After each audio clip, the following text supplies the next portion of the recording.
Welcome to Spinning Back Clique, where each week on MMA Junkie, we take a quick spin through the latest headlines in the sport of mixed martial arts. With me, as always, Gorgeous George and Goes from MMA Junkie Radio. But we got a guest in town this week. The young Mike Bond has made his way down from the great white north to help cover UFC 246. So, gentlemen, let's just get right into it. It is all about Conor McGregor this week, UFC 246. He's returning to action for the first time in more than a year. Now, everybody's excited about Conor, but let's talk about the pressure that's on him here. I mean, he's saying that I'd beat Cerrone with the flu, much less at 170 pounds. We know what that flu is like. Coaches are telling us it's the best he's ever looked. So imagine if he goes out there and he loses to basically what's a hand-picked opponent for his comeback fight. Then where does he go? Mike, you're the guest. Let's put 3 minutes on the clock. Start with you. Yeah, man, it's a lot of pressure on him. He's definitely got to win this fight in terms of wanting to get the title back, wanting to, maybe get a fight with Jorge Masvidal for the BMF belt, welterweight belt, lightweight belt. It opens up all his options. Winning, losing, I think really confines his box. I think the UFC could definitely milk a lot more fights out of him. It depends on the nature. If he gets knocked out really badly or something, who knows? But I think for him, he definitely has a lot of pressure to win because I think it just closes his options significantly if he doesn't win this fight.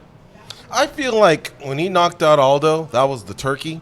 When he knocked out Alvarez, that was the stuffing and the mashed potatoes. Everything else, guys, is just gravy. Look, if he loses, he's pretty much going to have Nate Diaz Part 3 waiting for him. And the first two sold 3.1 million pay-per-views between both pay-per-views. So I think that and the whiskey, guy's all right, man. Even Reebok drops on somewhere in February. He's got some new shoe coming out. So he's going to be all right. And that's why I think he just doesn't feel these pressures that other fighters feel because he's made it. Now he's just having fun. Like Mike said, though, a big KO, that takes him out of some storylines, the Habibs, the GSPs, and all that. But for the most part, people are still going to come to watch him fight. We're still going to, get tremendous traffic from him, and he's still going to have some big paydays ahead of him. I think a loss can be devastating here, especially the way and the manner in which it happens. You're right. There's always a Nate Diaz fight, but do you want to be the A side of Nate Diaz or the B side, right? You got to string together some wins. And what he really wants are a belt. He wants Habib again, and he can't do that if he suffers a loss on Saturday.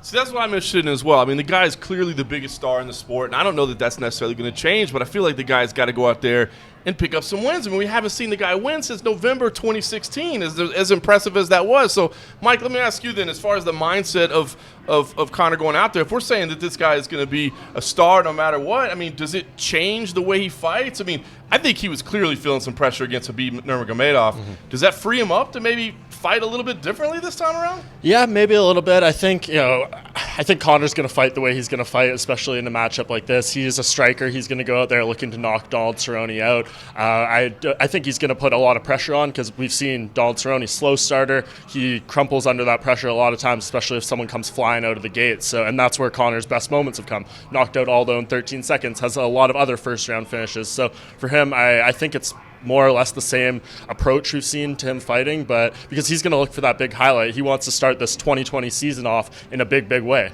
George, that's what I wonder as well. I mean, when Conor goes out there, a win's not enough, right? It almost has to be spectacular. I mean, at least for him. He wants to do something extra special, right? So, he's saying, I'm going to go out there and do something. What can he do? He's got to feed his ego. He's got to basically deliver on his promises.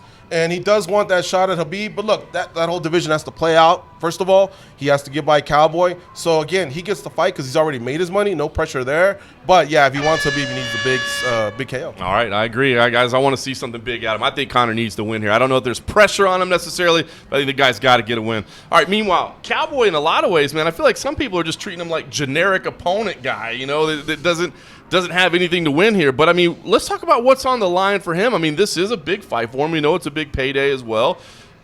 How should he approach this fight? He's saying that he's going to go out there and he's going to give the fans what they want, but you got to think he's a better grappler. I would think he might want to use some of that. So I don't start with you, George. Let's put 2 minutes on the clock.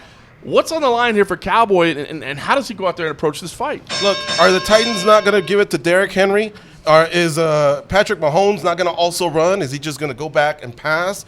Come on, he's got to wrestle and use jiu-jitsu, because even if it's just to set up the eventual knee or kick to the head or something like that, he can't just go out there and throw hands. Conor has an advantage there. He's got to use his other weapons as well. And to that, put the ego to the side. If he does that, I think it'll be a very competitive fight, and he has a very good chance of winning. If not, it's curtains. Yeah, Goes, what about you? Because I agree, man. I mean, I think, of course, fans want to see a slugfest, but at the same time, if your best way of winning includes using jiu-jitsu, I think fans would want to see that too. Yeah, that's got to be the worst feeling in the world. If at the end of the day, when you go back and you watch videotape and you didn't use some of your best skill sets, especially against a guy like Conor where he's shown he could be susceptible to those type of things, you're going to kick yourself. You don't want to just be on the Budweiser can. You want to stay on there. You want to blow up. This is an opportunity for Cowboy to blow up. He doesn't have a title. This is something that when we're talking about legacy, you can look back and go, wow, that was a credible win for him. Yeah, man, that's a great way to put it because we're talking about stakes here. I mean, it's funny. It's not a title fight, and I think Cowboy's going to be in the UFC Hall of Fame no matter what. Yep. I mean, the records are there, and I don't know if he'll ever hold a title, but this would be kind of one of those legacy moments. So, I mean, as far as you are concerned, Mike, what's on the line here for Cowboy? I mean, what are the stakes for him? I mean, we know this is Conor's big comeback fight, but how are you looking at this from Cowboy's point of view? Yeah, it's hugely important for his legacy. I think what Go said was kind of really perfect there. He is known as the guy who can't win the big one, more or less, whether it's a title fight, some of these, we just saw 2 in a row, Justin Gaethje, Tony Ferguson, like he has not been able to come through in these big moments, and this is a chance for him to erase a lot of that and really be like, okay, Cowboy finally got over the hump. Maybe he gets a title shot if he wins and he loses that one, but still, this is a win that if it goes on his resume, no one will ever be able to take that away. And you could potentially say he ended Conor McGregor's relevance as that big-time, top-tier, championship caliber fighter. Yep, I tell you what, that is some stakes right there. And like you said, that chance to get over the hump, man, I think that means something. All right, well, listen, UFC 246 definitely being marketed as kind of a one-fight card, so to speak. But I will say, I think there's some interesting matchups on here. Maybe not the biggest names, and it's not a multiple title fight kind of card, but I think it's kind of intriguing. So I want to hear from you guys what you think are the most interesting fights outside of the main event. We'll put 2 minutes on the clock. Let's start with you guys. I like the co-main event, guys. I really feel like in this situation, you have 2 girls, Holly Holm and Raquel Pennington, who really need a win. And when you have people in those situations, they pull out all the stops. They show every skill set they have. I really think it's going to be a dogfight out there. I think the girls are going to steal the show. All right, Mike? I like the Diego Ferreira-Anthony Pettis fight. I mean, Anthony Pettis back at lightweight. This guy has been through so many career evolutions, dropping down to featherweight, returning to lightweight, welterweight, coming back down. Like, there's just been so many versions of Anthony Pettis at this point. This one seems hugely meaningful, though. He's coming off a fight with Nate Diaz, and he drop him back down, opening a main card. I think he just really needs to make a statement here. And on the other side, Ferreira, look at this guy, 5 wins in a row, has fought some of the toughest, more or less underrated guys in the division. This is a breakthrough moment for him. Yeah, that is a big fight, kind of a crossroads fight in some ways. Both guys going in a different direction. George, how about you? Grasso and Gadelha. I really love that fight because Gadelha's 31. She's already seen those big moments. And if she wants more of those big moments, more of those title fights, contender bouts, she's got to get past Alexa Grasso. She's kind of been, winning, losing. She needs a little bit more consistency. Grasso also a little bit of the same, but she's only 26, guys. And I think everybody knows, hey, the hands are there. What about the rest of the package? And she's been working on it. She's a lot harder to take down.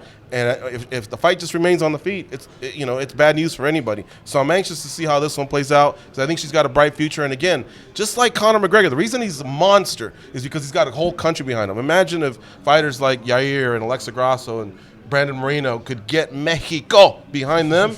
Come on, we'd be talking about Modelo and Coronas instead of Budweiser here. But that's the fight I'm looking for. All right, listen, I think you guys are all set some great candidates there. I can't believe nobody said Sadiq Youssef and Andre Feely, man. I think that's going to be an absolute banger, and I think it means something as well. And listen, Macy Barber versus Roxanne Modafferi, man, that's a hugely important matchup. The undefeated prospect against the veteran who is proven capable of upsets here and there. So, listen, I think the card is actually going to be pretty fun.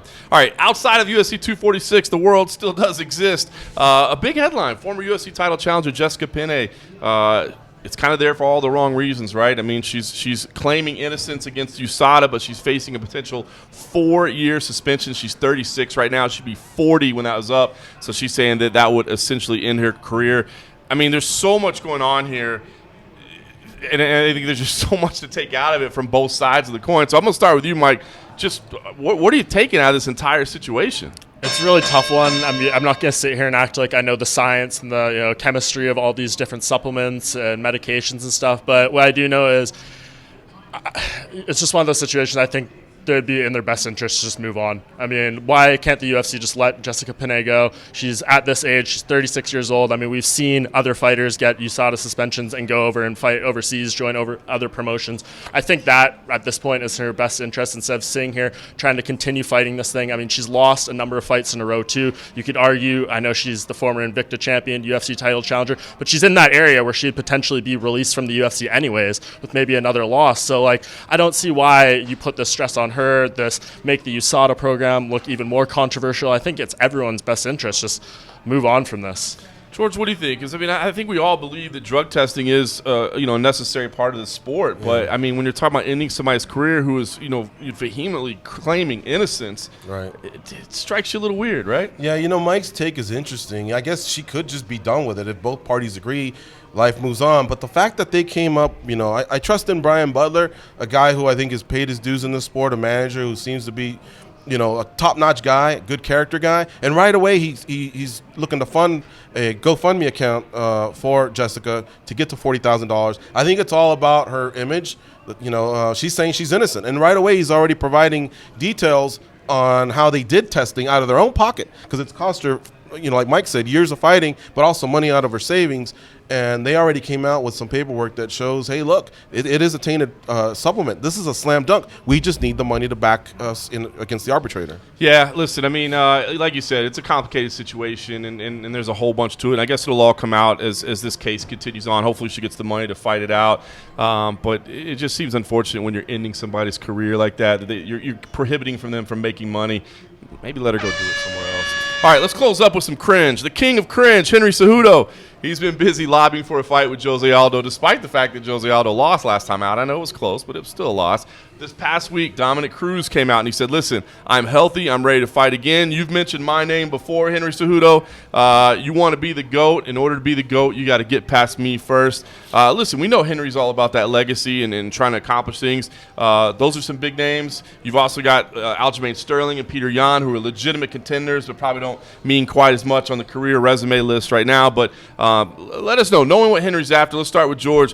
What is the right fight to make right now for Henry Cejudo? It's 2 minutes on the clock. Go for it. Man, look, all respect to Cruz and everything he deserves, but he's been gone for a while, and in the meantime, Aljamain and Yan are doing work. Aljamain has a 4-fight win streak. Yan, he hasn't lost in forever, except I think Aljamain's done it against higher-level competition. So give me Cejudo versus Aljamain. Give Peter Yan to Dominic Cruz, I guess. Now, if you told me, hey, it's not going to work out that way, Cruz versus Cejudo, who they seem to be building up some bad blood, a little bit on social media, if that has to be done because of Cruz and what he's done in his legacy, and if you put Yan versus Sterling, I wouldn't hate that one either. Yeah. Goes, let me ask you, I mean, this idea of Aldo getting in there, no disrespect to Aldo. I mean, I get sometimes you just get it because of the career you've had, but I hate the idea of coming off a loss and going straight into a title fight. So, I don't know. What do you see out there? What makes sense? You know what makes sense? The ship has already sailed on what made sense. What made sense to me was Joseph Benavidez at 125. If we're talking about legacy, why do we always talk about George St. Pierre? He has losses, but he avenged them.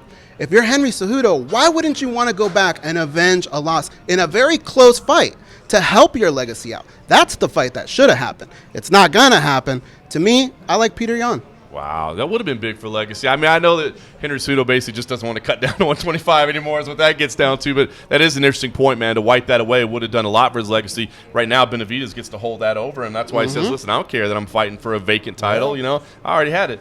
Mike, what do you think? What's the right move for the king of cringe? I don't think it should be Dominic Cruz, that's for sure. I mean, I talked to this guy, I think it was in Philadelphia, February or March of last year. I said, are you going to be back this year? He said, 100%. I'm going to be fighting in 2019. Here we are in 2020. No fights. He wasn't even scheduled for one that fell through, anything like that. I can't get on board with Dominic Cruz fighting for a UFC title until we see him back, get through a training camp, win a fight. You talk about Jose Aldo coming off a loss. Dominic Cruz is also coming off a loss, and it was years ago. So, I mean, if we're going with the legitimacy, what's fair for the weight class has got to be Sterling or Peter Yan. If we want to go with the pay-per-views, the way we know how UFC likes to do matchmaking, it'll be Aldo or Cruz. Hey, if you wait, there's the lesson. If you wait years, people forget what the last result was. I would have been okay with Dominic Cruz getting in there. All right, well, listen, the winter break is over that we had from MMA. Hopefully you enjoyed the time off, but it's about to get hot and heavy again here in 2020. Of course, we'll be here each week to talk about it on Spinning Back Clique.